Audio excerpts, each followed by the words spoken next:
Pues ya es viernes y todos los viernes a esta hora, 7 días, y le damos a usted la bienvenida en este viernes. Son que las 11 de la mañana con 2 minutos. Así es. Obed, ¿cómo estás? Bien, Álvaro, aquí ya listo, ya nos andábamos agarrando monte en lo que andamos platicando de los temas que les traemos aquí precisamente. Antes del inicio formal, estábamos platicando aquí de los asuntos que se han trabajado esta semana y que están en curso para la siguiente edición de 7 días. Y bueno, nos preguntaba si nos íbamos a corte. Ana nos decía, ¿van a corte? No, vámonos derecho, sobre todo por los asuntos tan relevantes que hemos presentado esta semana, y si usted por alguna razón no lo pudo ver, pues para eso es este espacio informativo, Obed. Así es, nos metimos de lleno a este tribunal, como lo hemos planteado, este tribunal que no toca la reforma judicial, el Tribunal Federal de Justicia Administrativa, dependiente del Ejecutivo Federal, es decir, de la presidenta, de los presidentes que han pasado por ahí, y lo que encontramos fue personajes enquistados. Tú ya lo advertías, la conformación de cada uno de ellos, pero son personajes enquistados que provienen desde el gobierno de Felipe Calderón y de Enrique Peña Nieto, y que prácticamente han hecho de este tribunal una suerte de la ley somos nosotros y lo que decimos que se va a hacer. Sí, el tema de la corrupción no es un fenómeno que solamente se termina con una alternancia. No, hay que atacar esas zonas donde están enquistados personajes e intereses, los grandes intereses económicos del país. Y el Tribunal Federal de Justicia Administrativa es una de las ínsulas de defensa de la corrupción de los grandes intereses del país. Y hemos pues documentado esta semana cómo, por ejemplo, a raíz de una denuncia que presenta el magistrado de la Sala Regional en Guadalajara, Ricardo León Carabeo, que denuncia desde el 2024 violación de derechos humanos contra 5 mujeres en la Sala Regional de Guadalajara. Habla con la responsable de violar o presuntamente violar derechos humanos, y esta persona se queja con su amiga, una magistrada de la Sala Superior del Tribunal Electoral, Magda Zulema Mosri Gutiérrez, y ella se comunica con este magistrado, lo insulta, lo amenaza, y le cumple las amenazas.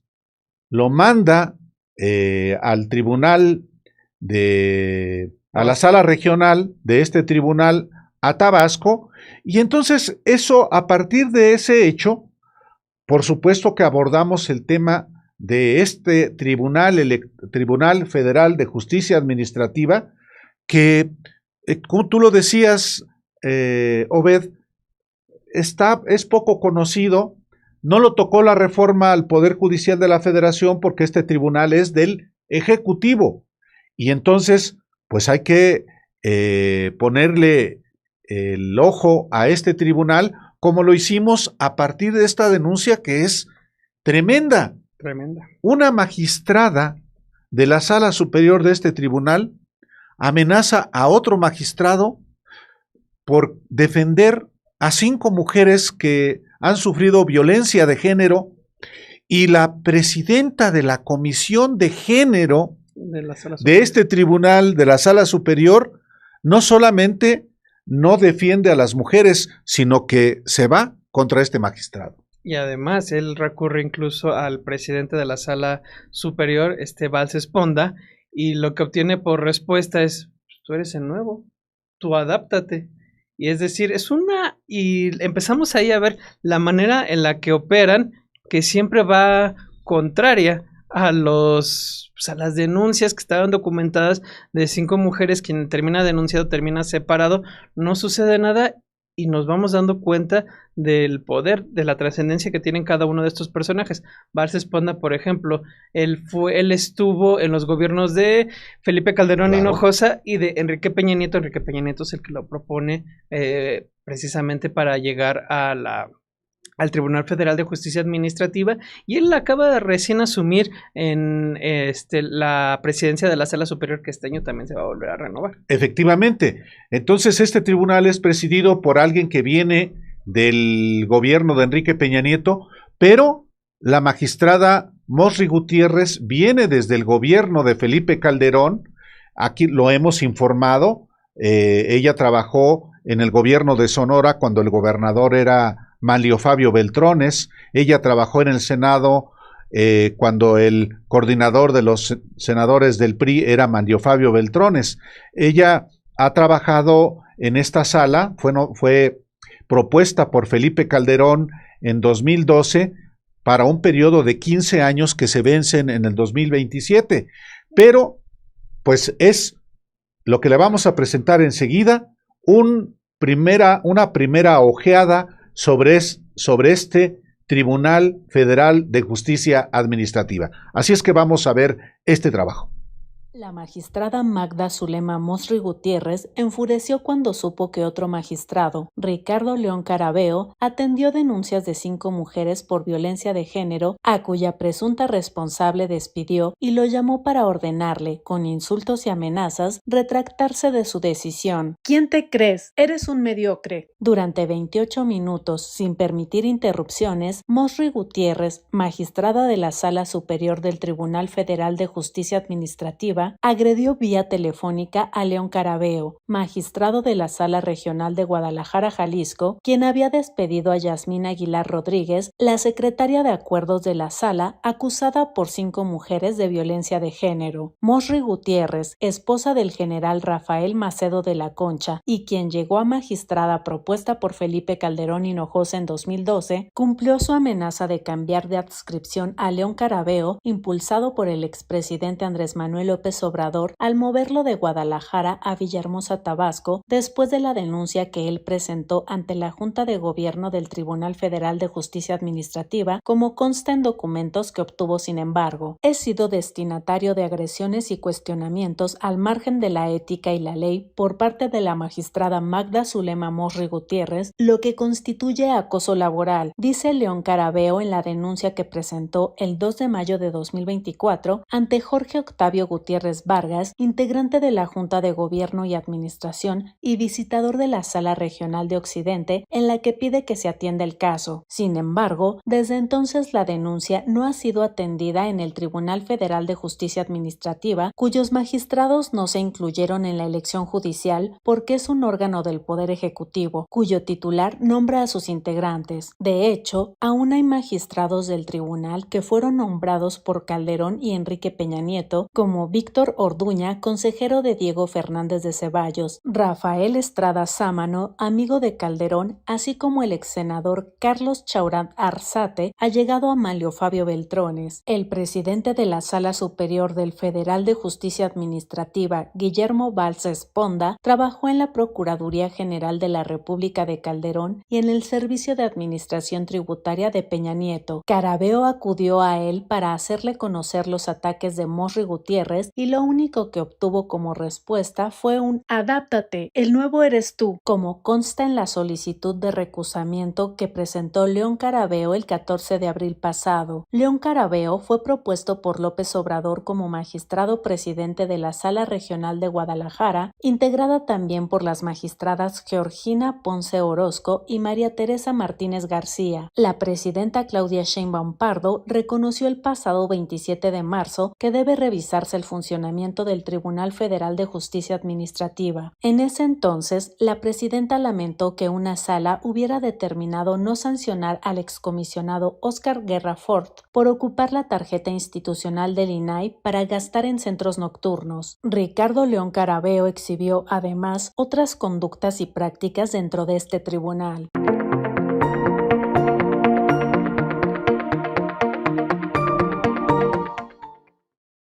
El propio martes que damos a conocer este trabajo de la denuncia que presenta el magistrado Ricardo León Carabeo ante la Junta de Gobierno y Administración de la Sala Superior, ustedes, Álvaro, me refiero a ti y a Alejandro Páez Varela, entrevistan en los periodistas al propio magistrado Ricardo León Carabeo y él es el que les expone prácticamente y confirma que este poder, este tribunal está prácticamente tomado por el calderonismo como lo conocemos, e incluso él en una de sus denuncias dice que la manera en la que él fue tratado, por ejemplo, por la magistrada Magda Zulema Monroy Gutiérrez, él consideraba que era precisamente porque él había sido propuesto por Andrés Manuel López Obrador. Él consideraba que parte del trato que le estaban haciendo él de atacarlo y la manera en la que se estaban conduciendo era por haber sido propuesto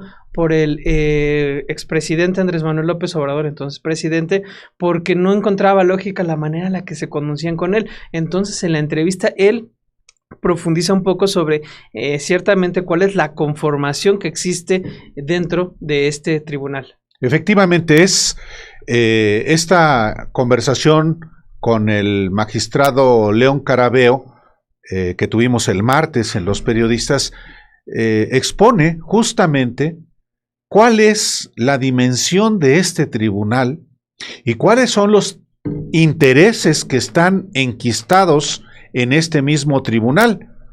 León Carabeo fue propuesto como magistrado regional por el expresidente Andrés Manuel López Obrador y se enfrenta a magistrados de la Sala Superior que vienen desde el gobierno de Felipe Calderón y del gobierno de Enrique Peña Nieto. Entonces, que sea el propio magistrado León Carabeo el que le explique a usted de qué se trata este tribunal y qué tipo de intereses están representados con los magistrados de la Sala Superior. Y yo estoy seguro que en una justicia republicana y de la Cuarta Transformación existiría sanciones, pero no en un tribunal de justicia administrativa de corte neoliberal gobernado por el calderonismo puro. En una circunstancia así no va a haber justicia. Lo más seguro es que se siga violentando mi dignidad y que me puedan iniciar muchos procedimientos de responsabilidad. Estoy consciente. A ver, magistrado Ricardo León Carabeo, dice usted es un tribunal neoliberal gobernado por el calderonismo. ¿Por qué dice eso? Claro. Mira, el origen de muchos magistrados que ahorita, por ejemplo, quieren volver a ser magistrados son designaciones de la época de Calderón, ¿no? Y la propia magistrada Zulema obedece a eso, ella estuvo antes de magistrada regional y así te vas. Entonces, ¿qué está pasando? Y ahorita voy con un dato que se me estaba Estrada pasando. Sámano, Víctor Orduña, sí, ¿cómo no? Carlos Chaurán. Sí, yo ahí te adelanto y me excuso por conflicto de interés de citar a don Rafael Estrada Sámano, que es papá de una gente que yo le tengo una estima especial por circunstancias de la vida. Nos conocimos el y le tengo Rafael respeto. Estrada Michel. Pero los otros, a ver, usted dice sí. Tribunal Calderonista. A ver, dibújeme ese Tribunal Calderonista. Porque eso le da todo el sentido, pues, a por qué voltear a ver ese tribunal. Te diría muy sencillo, el reportaje que publicó Bet, ahí lo dice todo, me adhiero, lo tomo como mío el argumento, ¿ok?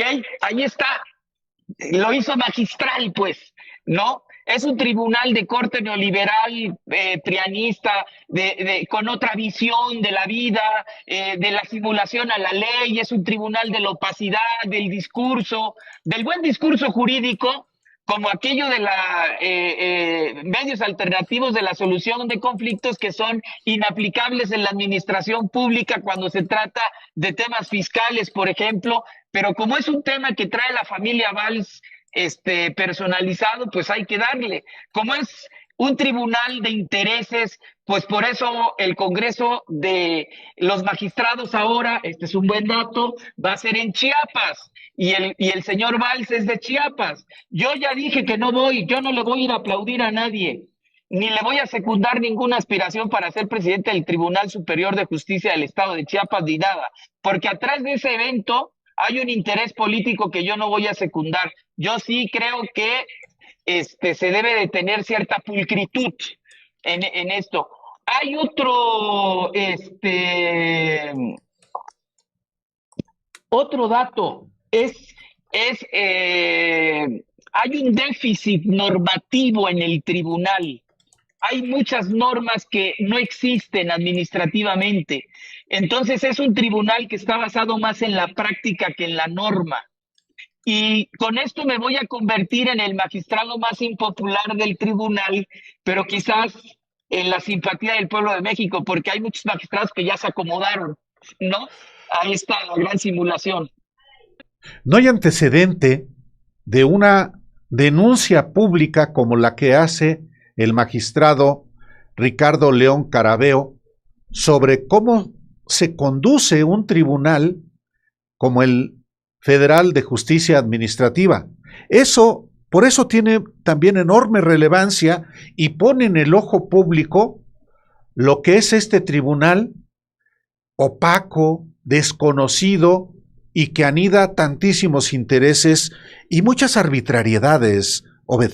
Es sorprendente cómo dentro de un tribunal de justicia, bueno, es Tribunal Federal de Justicia Administrativa, pero termina resolviendo temas de justicia, de procurarla, de llegarla, cometen todo tipo de arbitrariedades contra sus propios trabajadores.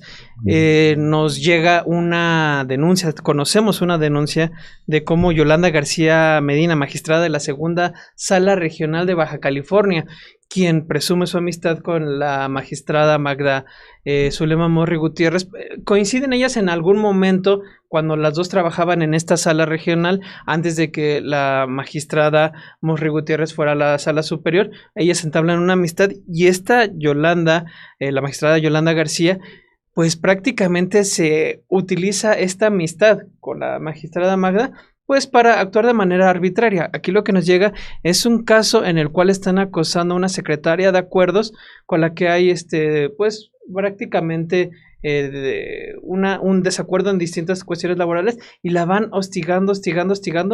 Incluso primero quieren obligarla a que ella firme de manera voluntaria, o sea, te obligo para que tú firmes la baja de tu salario. Al no estar ella de acuerdo con que se firme la baja del salario, la llevan y la quieren obligar a que ella firme posteriormente pues su renuncia. Ella, al negarse ante todo esto, lo único que encuentra es amenazas de pues, te voy levantando actas,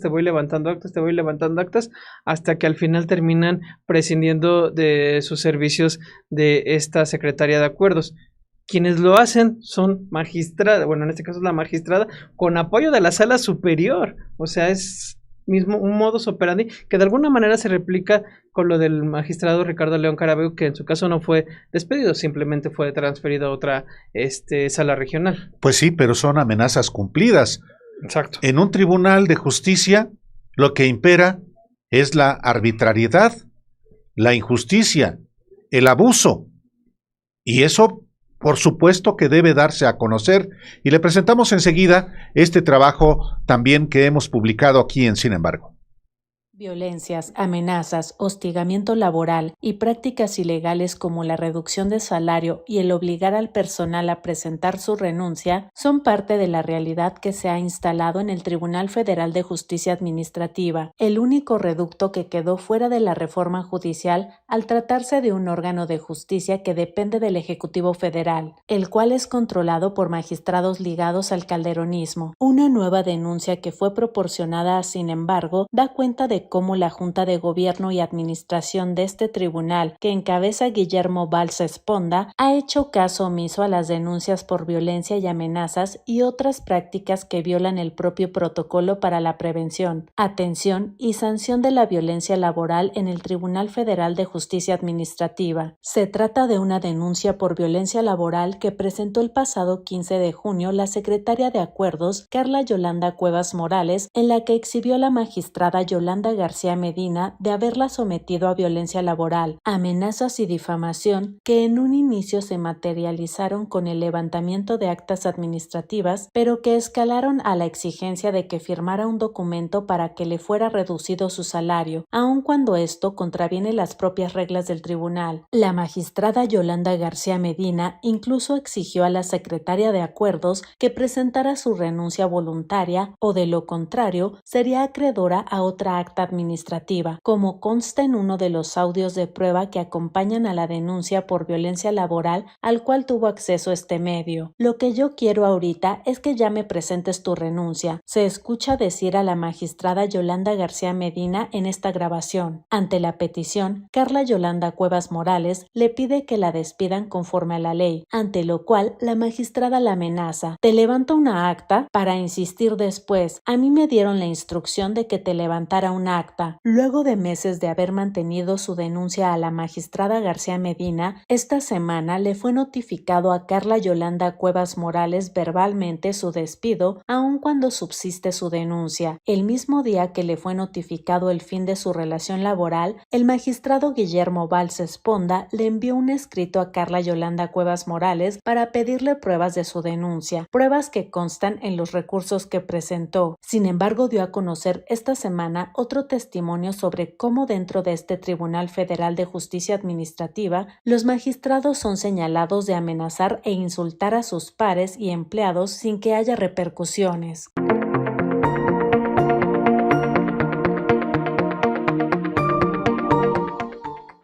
Violencia.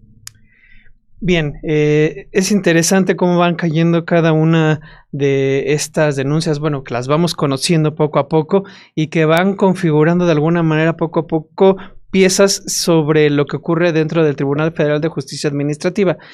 Una pieza, una voz más que nos ayuda a comprender lo que sucede es la entrevista, Álvaro, que ustedes tienen con la exauditora Munadora Buchaín, con quien ustedes hablan ayer, y que les dice algo muy interesante, que les pasó de noche al actual gobierno reformar este Tribunal Federal de Justicia Administrativa. Sí, Munadora Buchaín es una experta en auditorías y de forenses, anticorrupción, y ella es la que descubrió la estafa maestra, este esquema de alta corrupción en el gobierno de Enrique Peña Nieto, que es el desvío de miles de millones de pesos.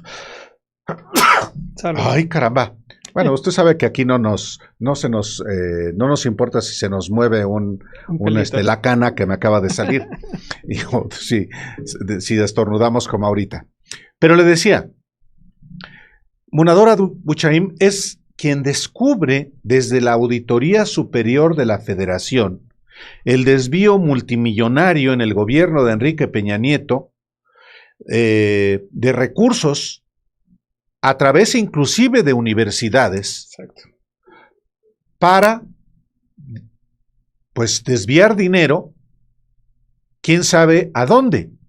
Queda impune, en realidad sigue impune la estafa maestra, pero le doy este dato para que usted identifique la relevancia que tiene Munadora Buchaín, que publica un libro que se llama La Casa Sucia, y en ese libro Munadora Buchaín publica una parte sobre el Tribunal Federal de Justicia Administrativa y los intereses que anida, y también que explica por qué este tribunal pues no ha sido tocado por el gobierno de Andrés Manuel López Obrador y en lo que va del gobierno de Claudia Sheinbaum. Y es muy relevante, Obed, la manera en que explica Munadora Buchaín lo que hay en ese tribunal. Sí, es una plática bastante pertinente para ir entendiendo, porque ella lo dice. Yo creo que el momento en que la presidenta Claudia Sheinbaum Pardo la hagan consciente de lo que hay dentro de ahí, va a avanzar para ir, pues sí, saneando lo que hay dentro de este tribunal, porque evidentemente no puede mantenerse en el estado en el que está, sobre todo por la cantidad millonaria de recursos que trata que llegan a sus manos y los cuales resuelven. Sí, por eso es muy relevante esta entrevista periodística con Munadora Buchaim. Le dejamos a usted con ella en la entrevista que este jueves Alejandro Páez Barrera y su servidor tuvimos con ella. Pero lo grave es que nadie, por estar viendo una cuestión, se les fue de noche a los compañeros de la 4T, y yo muy afectuosamente se los dije ese mismo día, porque casualmente fue el mismo día la elección, y me dijeron, es que si no lo teníamos en el radar, se nos fue. Pues porque se centran en algo, les dije, me hubieran dicho, caray, que... Pero ese es el tema que nos ocupa en muchas cosas en este país, la corrupción. En lo que quieren arreglar algo, que tienen la mejor voluntad, por acá destapan, y aquellos, todos los que están vinculados a los grandes negocios históricos, pues aprovechan, porque ellos sí están perfectamente estructurados y tienen donde sea garras, donde sea. Así las cosas, o sea, y más ahora que fíjense, se les dio tienen ¿cómo se llama esto? La facultad de decidir todo lo que tiene que ver con las inhabilitaciones, con las sanciones, o sea, es todo el poder ahí, es un súper poder sin que esté vigilado, y algo que no está vigilado, pues ya sabemos qué sucede. Sí, bueno, ahorita... Le hace Fiscalía General de la República también.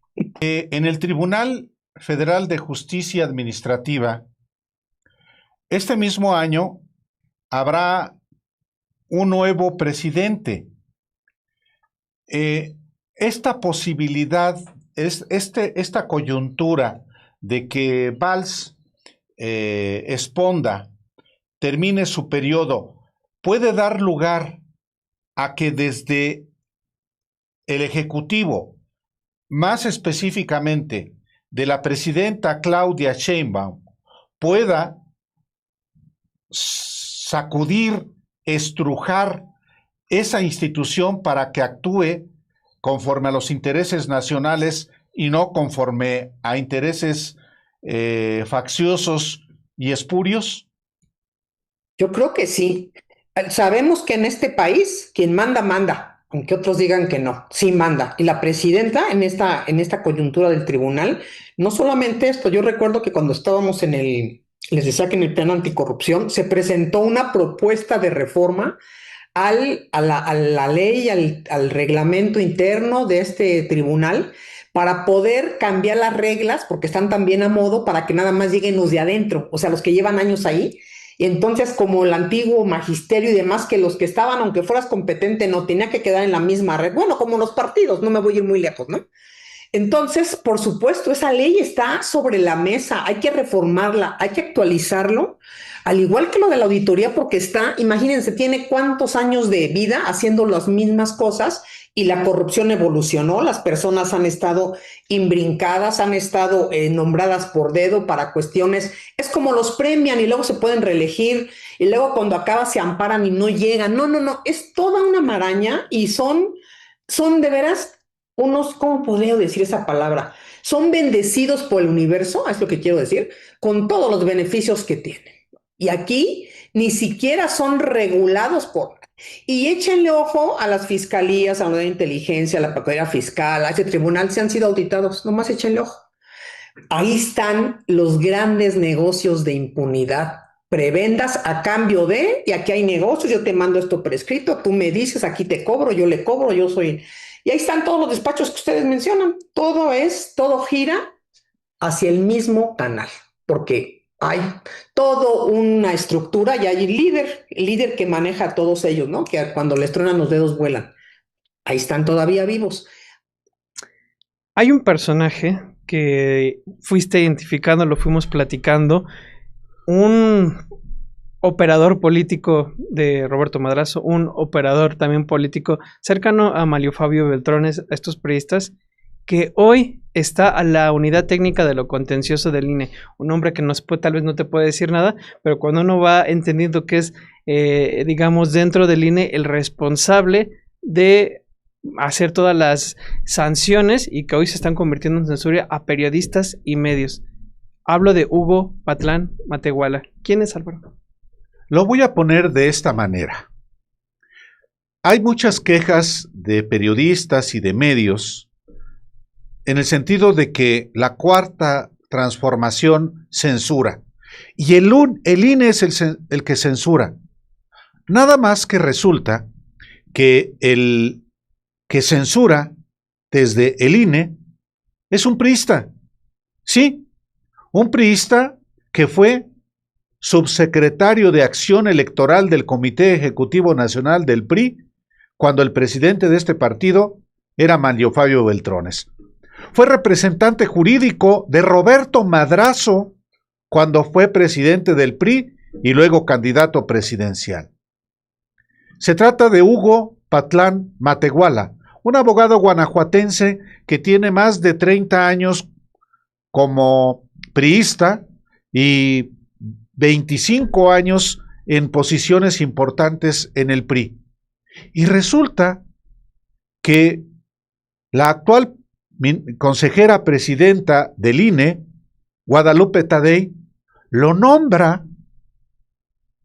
titular de la Unidad de lo Contencioso Electoral, que es este órgano del INE que trabaja para la Comisión de Quejas y que se encarga de integrar los expedientes para sancionar a quienes son denunciados, en particular ahora a periodistas. Pues Hugo Patlán Matehuala es un hombre muy poderoso, un prominente priista, operador electoral del PRI, a quien Guadalupe Tadei le han encomendado la delicada tarea de sancionar a periodistas. ¿Para quién es el costo político? ¿Para el INE? Ni siquiera para el INE. Es para Claudia Sheinbaum. Entonces, lo identificamos, es un trabajo de Obed Rosas sobre este personaje, Obed. Sí, en verdad es impresionante la medida que le íbamos rascando, ver cómo siempre, o sea, ni siquiera están en tras bambalinas. Él siempre estuvo ahí en cada una en el PRI, ya sea con Madrazo y posteriormente con Manlio Fabio Beltrones, pero también ahí en el gobierno de Enrique Peña Nieto, ocupando puestos en dependencias que fueron señaladas en su momento por actos de corrupción, refiriéndome a las dependencias, hablando de la Secretaría de Comunicaciones y Transportes, por ejemplo, con Gerardo Ruiz Esparza, hoy fallecido, o en el Infonavit, ahí coincide con David Penchina, a quien su propio ex compañero de partido, Alejandro Murat, antes priista, hoy en Morena, denunció de haber ahí cometido todo tipo de irregularidades. En todos estos momentos fue constante el acompañamiento que dio Hugo Patlán Matehuala dentro de las dependencias en otro tipo de posiciones. Pero vamos a ver este reportaje que les preparamos precisamente para exponer a este personaje, este priista enquistado en el INE.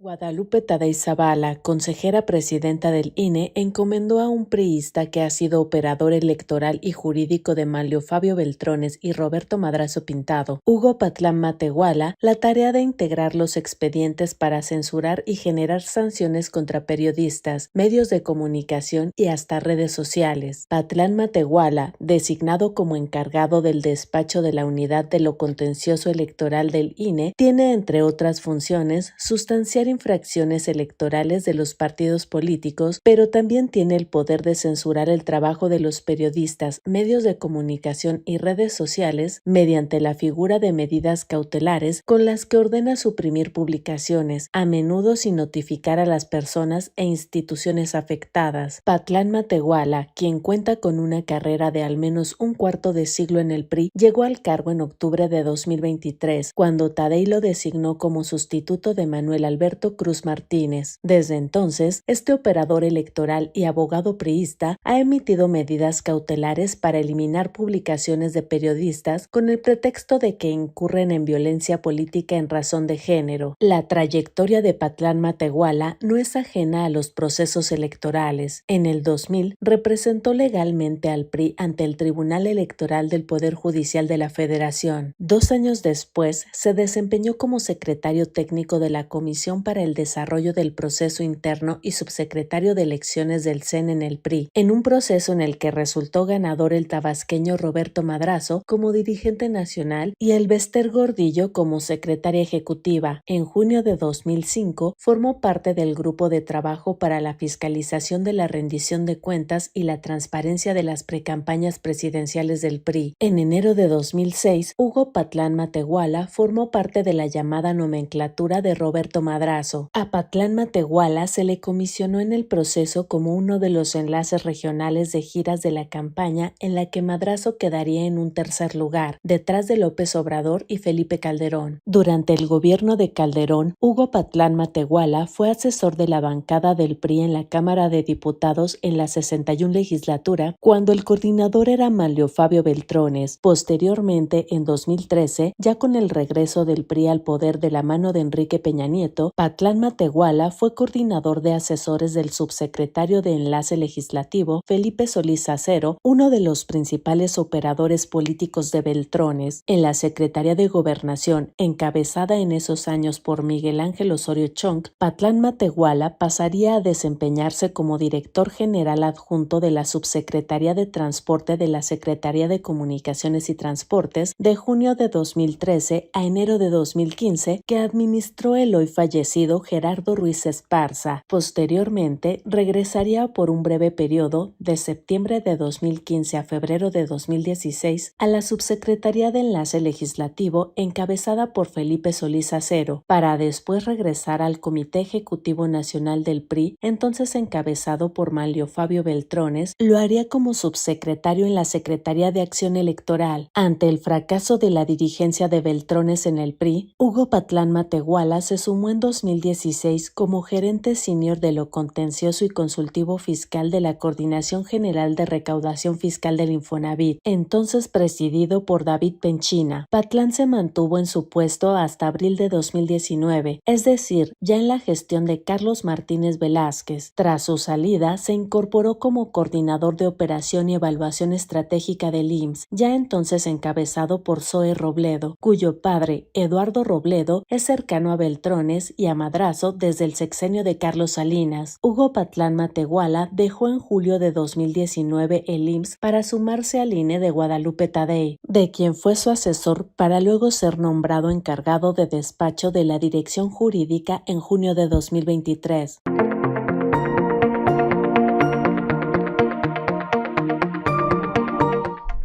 Chulada. El hombre fuerte del PRI en el INE de Guadalupe Tadei. El INE que según se pero estaba que tomando sirve distancia. todavía, Obed, a un sector del viejo régimen de consejeras y consejeros que ahí siguen enquistados. Sí. Es como el Tribunal Federal de Justicia Administrativa. Sí, todavía es una herencia del PRIAN. Sí, hay personajes que todavía están en liga. Decía, es este INE que en teoría se estaba tomando distancia de lo que dejó Lorenzo Córdoba, pero no, dentro de ese INE todavía hay mucho de esa herencia, que los hechos es precisamente el INE que de alguna manera fueron conformando el PRI, el PAN con sus cuotas, ¿no? Sí, y a ver, es que cuando uno escucha a la derecha decir es que se han apoderado del INE, híjole, hay mucha deshonestidad, sí, o hay mucha ignorancia, o las dos cosas, más deshonestidad, porque en 2003 se renovó el Consejo General del entonces IFE, y entonces ahí el IFE, que tuvo un cierto consenso de 1996 al 2003, pues ese consenso se rompe cuando se reparten PRI y PAN al Consejo General del INE con Luis Carlos Ugalde como presidente. Y a partir de entonces no lo soltaba el PRIAN. Ahora tiene una integración más equilibrada, pero ahí sigue el PRIAN.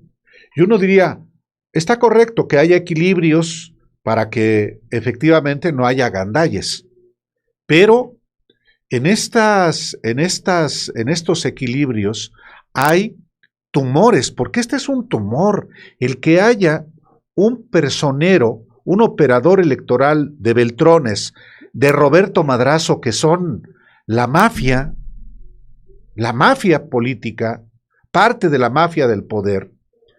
Sí es una anomalía que la sociedad tiene derecho a saber, y por eso le presentamos a usted esto. Por eso cuando dicen, está censurando el INE, pues el censor es este sujeto, Hugo Patlán Matehuala.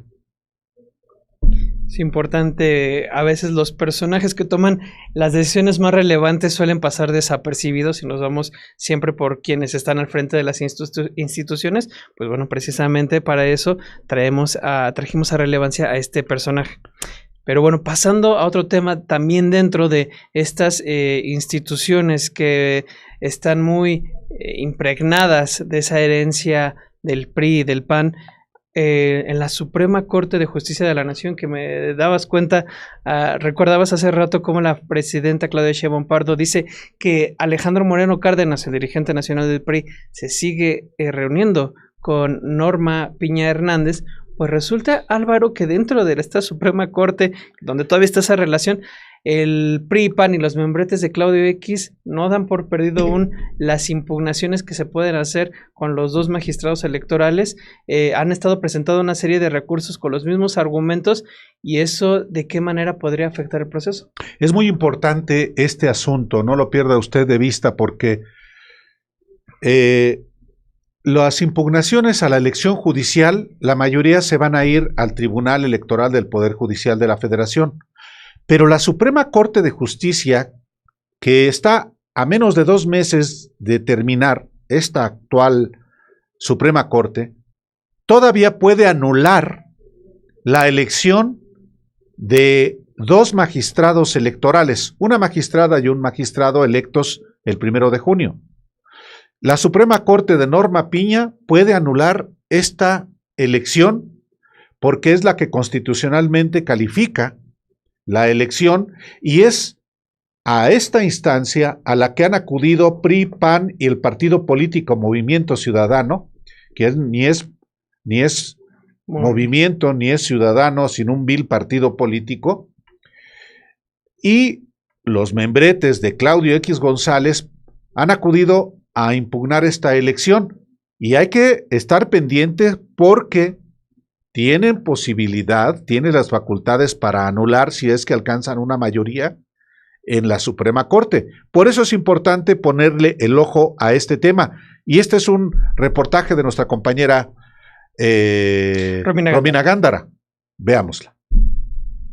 La oposición encabezada por el PRI, el PAN y organizaciones vinculadas a Claudio X González han llevado su lucha contra el gobierno federal ante la Suprema Corte de Justicia de la Nación una serie de impugnaciones para solicitar la nulidad de la elección judicial del 1 de junio, argumentando irregularidades por el uso de los llamados acordeones o guías de votación. Estos materiales fueron permitidos por la autoridad electoral, pero ahora se encuentran en el centro del debate legal.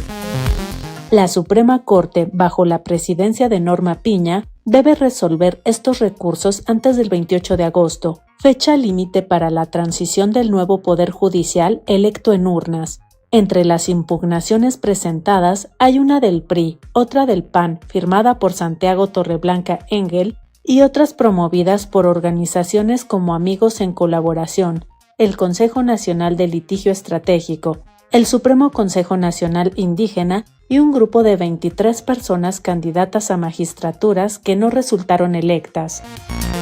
La mayoría de los recursos impugnan los acuerdos INE/CG 567/2025 e INE/CG 568, mediante los cuales el INE realizó la suma nacional de votos y declaró válidas las elecciones de magistraturas del Tribunal Electoral del Poder Judicial de la Federación. El principal argumento que dan quienes impugnan es que los acordeones difundidos de forma masiva en mayo influyeron de manera determinante en los resultados.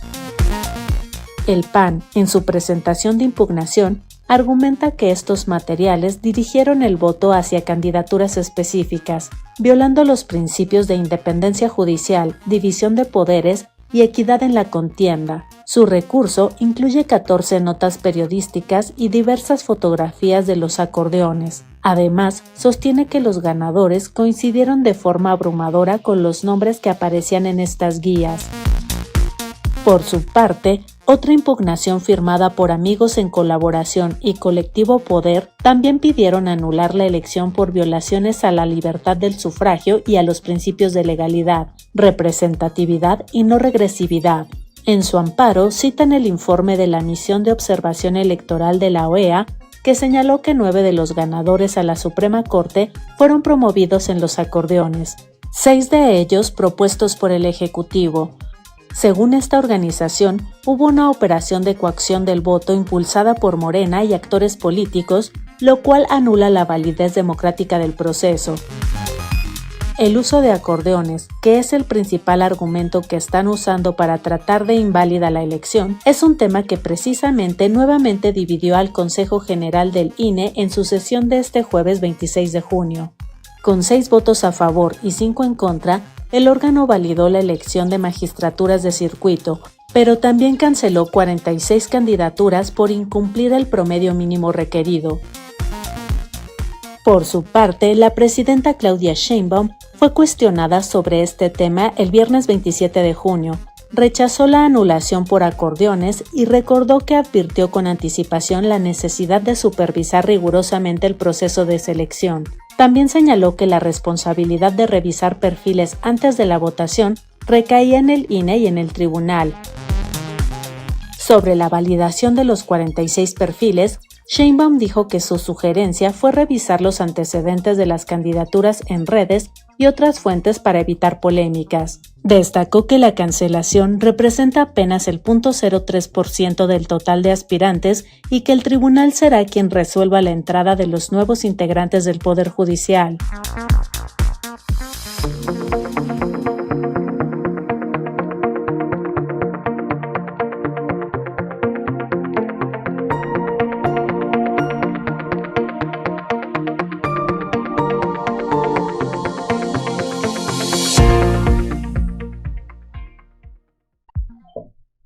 Pues bien, fueron más o menos el grueso de los temas, fueron tal vez un poco en cuanto al Tribunal Federal de Justicia Administrativa, lo que ocurre en el INE y la Suprema Corte, pero también preparamos otro tema social en relación a el impacto que está teniendo, Álvaro, las remodelaciones del Estadio Azteca ahí en los alrededores, en las colonias de alrededor. Fue nuestra compañera Montserrat Antúnez con Cris Rodríguez para conocer cuáles son las denuncias en relación, particularmente es el tema de agua, lo que les preocupa a los vecinos, y el tema de movilidad. Un estadio que va a ser historia como el único estadio en recibir 3 juegos inaugurales, pero ¿a costa de qué? Sí, eso es muy, muy, muy importante. ¿Cuáles son los impactos sociales que tiene que un multimillonario negocio como es el del fútbol, particularmente en el estadio que ya no se llamará Azteca, sino el Estadio Banorte, aunque durante el año del Mundial se llamará Estadio Ciudad de México, según nos informó la secretaria de Turismo de la capital, Alejandra Frausto? Bueno, ¿cómo es este impacto? Pues ese es un trabajo efectivamente de nuestra compañera Montserrat Antúnez y de nuestro compañero Cris Rodríguez, y de esta manera, por supuesto, le damos a usted las gracias por acompañarnos en este programa y nos vemos dentro de 7 días. Nos vemos el próximo viernes. Muchas gracias por acompañarnos. Lo dejamos con este video. Habitantes del pueblo de Santa Úrsula Cuapa alertan del riesgo de enfrentar más escasez de agua y daños ambientales con los proyectos anunciados por el gobierno de la Ciudad de México para recibir la Copa del Mundo 2026 y con la remodelación del Estadio Azteca. Denuncian que autoridades no han transparentado todos los impactos que causarán en sus comunidades, por ejemplo, en materia de movilidad y por el turismo.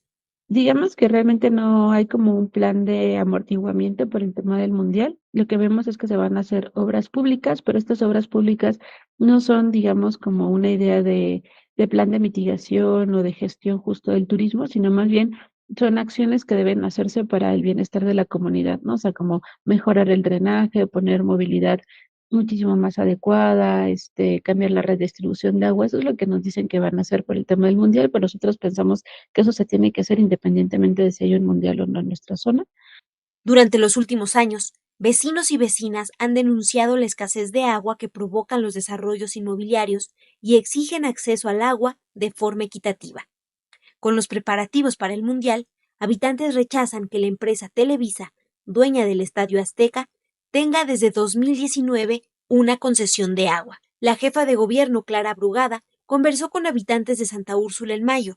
les dijo que el pozo de Televisa fue devuelto al gobierno de la capital para garantizar agua a los pueblos aledaños al Estadio Azteca, algo que ya había asegurado en 2024 su antecesor Martí Batres. Sin embargo, en el registro público de la propiedad de agua aún se ve el título de concesión 81-1078 para la empresa por 450,000 metros cúbicos al año de aguas subterráneas. En 2022, vecinos alertaron sobre la construcción del conjunto Estadio Azteca, un proyecto de usos mixtos que incluía un centro comercial, hotel y estacionamiento. Ese mismo año, el gobierno capitalino informó que se canceló, pero siguen sin recibir documentación oficial que lo compruebe. Por ello, al igual que con la concesión de agua a Televisa, pobladores temen que este y otros desarrollos inmobiliarios avancen en la zona. Cuando vino en mayo, el 7 de mayo me parece, vino Clara Brugada, vino ya 2 veces a una consulta ciudadana, comenzaron a poner esos carteles de todo lo que ha hecho, ¿no? Clara Brugada por el pueblo, y puso ahí, renovación del pozo de Televisa. Dijimos, ¿qué le pasa? ¿Por qué lo pone como algo que es bueno para el pueblo? Se lo cuestionamos, dijo que no era cierto, pues ahí está. O sea, un discurso contradictorio, evidente. Están diciendo que el pozo lo están manejando el gobierno, pero en verdad acá arriba hay colonias que no tienen agua, pero ya de años, ¿no? Entonces, ¿dónde está yéndose esa agua? Que es de nuestro territorio, ¿no? De Santa Úrsula, Cuapa, y se lo quieren dejar además a una empresa, que ellos saquen el dinero y que no nos beneficia absolutamente para nada. Es lo que estamos nosotros viendo, ¿no? ¿Qué pasa, no? Con ese pozo. La jefa de gobierno anunció la construcción de Coyosauria, un parque temático al aire libre en un predio de 5,000 metros cuadrados denominado Aguatitla. Ante el anuncio, habitantes temen la tala de árboles y que se ponga en riesgo el hábitat de las especies que viven ahí. También piden un estudio sobre qué tan factible es. En este proyecto que está estipulado para el gobierno, estamos en el predio que se llama Aguatitla. Sí, es un predio que consta de cerca de 5,000 metros, media hectárea, en el cual, como podemos observar, está plagado de árboles endémicos. Aquí habitan todavía fauna silvestre de muchos años, el tlacuache, la víbora, ardillas, por aquí andaba una ardilla ese ratito. Entonces, lo que se pretende hacer aquí es un parque denominado Coyosauria. Pienso que sería adecuado que se hiciera un estudio de factibilidad. Sí, y otra cosa más importante, consultar al pueblo. Consultar al pueblo porque el pueblo no está informado de nada. ¿Sí? Simplemente ellos hacen su desarrollo, vienen y lo aplican, lo firman unas cuantas personas que son operadores políticos y proceden. Y eso no lo vamos a permitir porque ya la Constitución Política de los Estados Unidos Mexicanos en su artículo 2 establece y nos faculta con derecho a todas las facultades que ejerce ese decreto.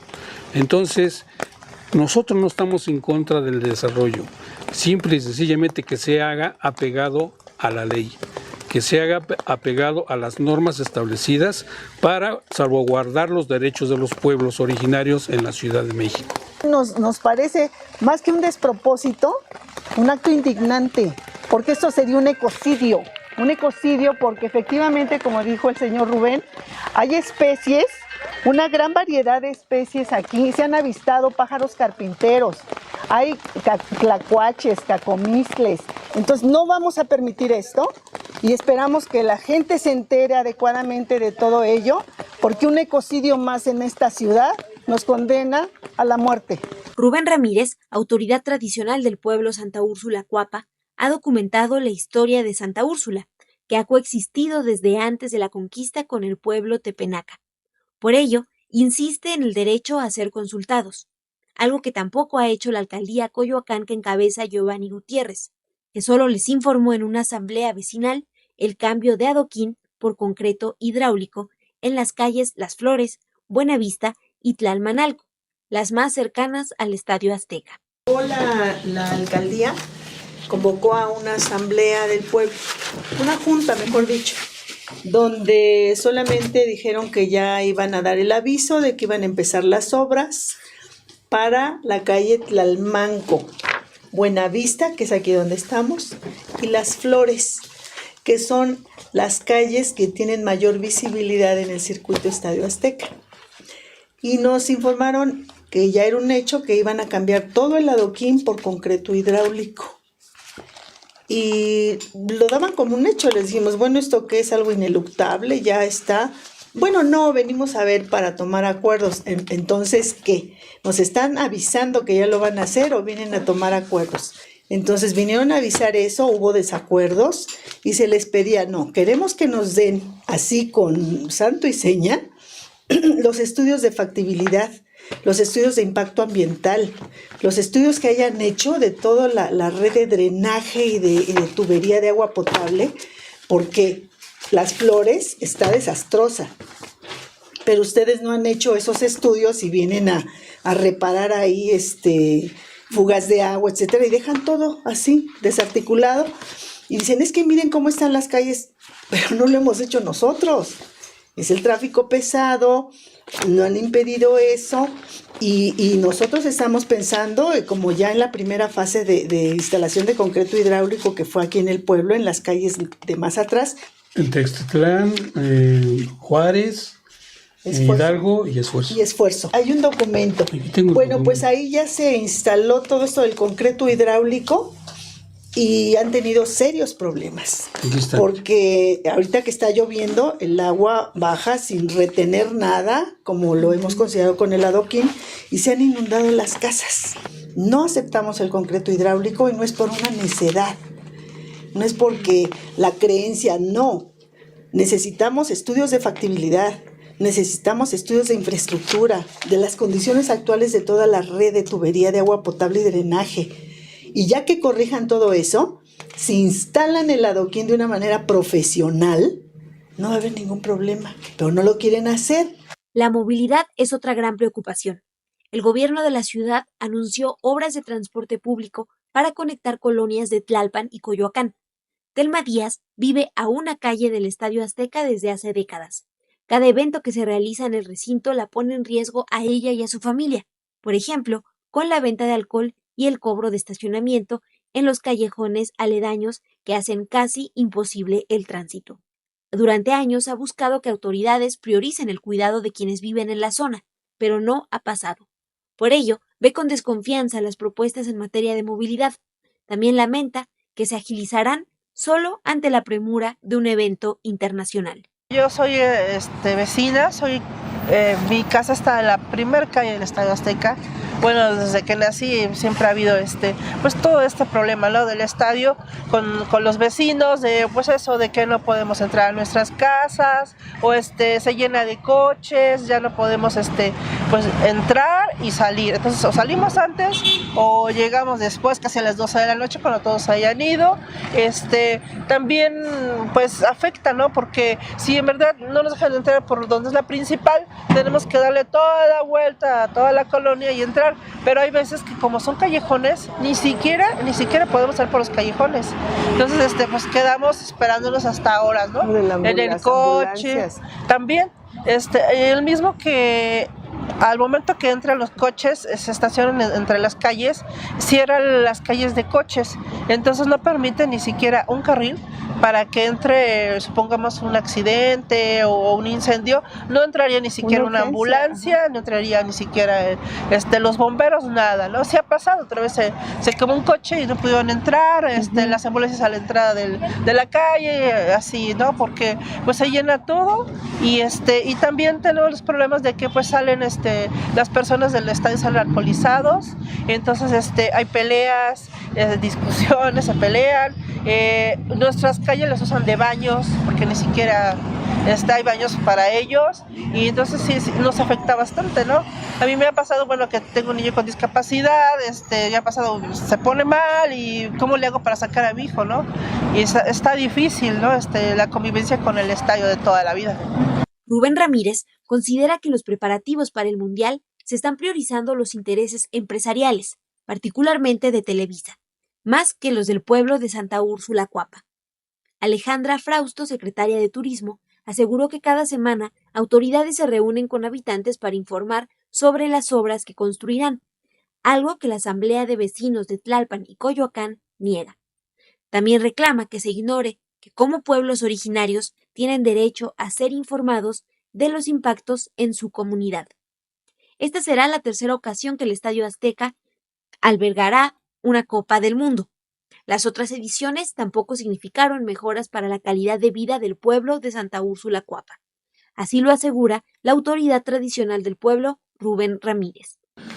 Tenemos ya 2 mundiales. Ya hemos vivido 2 mundiales. ¿Y qué beneficio le han dado al pueblo? Ninguno. Simplemente ellos vienen, hacen su show, hacen y terminan con todo, y el pueblo lo dejan igual o peor. Como te menciono, no tenemos un mercado, no tenemos centros deportivos, no tenemos un centro de salud, estamos en completo abandono. Entonces, ¿por qué el Estadio Azteca todavía dice y se lleva nuestro nombre, que es Santa Úrsula, y dice el Coloso de Santa Úrsula? El Coloso de Santa Úrsula es conocido en todo el mundo, pero si conocieran a Santa Úrsula, se van llorando. ¿Por qué? Porque esa injusticia, ¿sí?, a Azcárraga y a todos los inversores no les interesa el pueblo.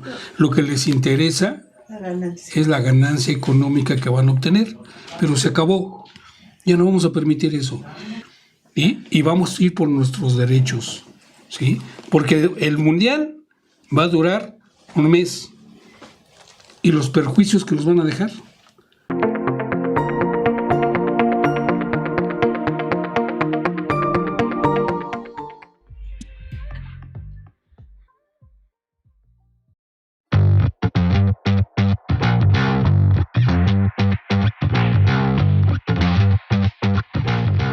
Siete días, el programa semanal de Sin embargo al aire, ahora en vivo y en nuevo horario. Ahora nos encontraremos con usted todos los viernes a las 11 de la mañana, después de Café y Noticias.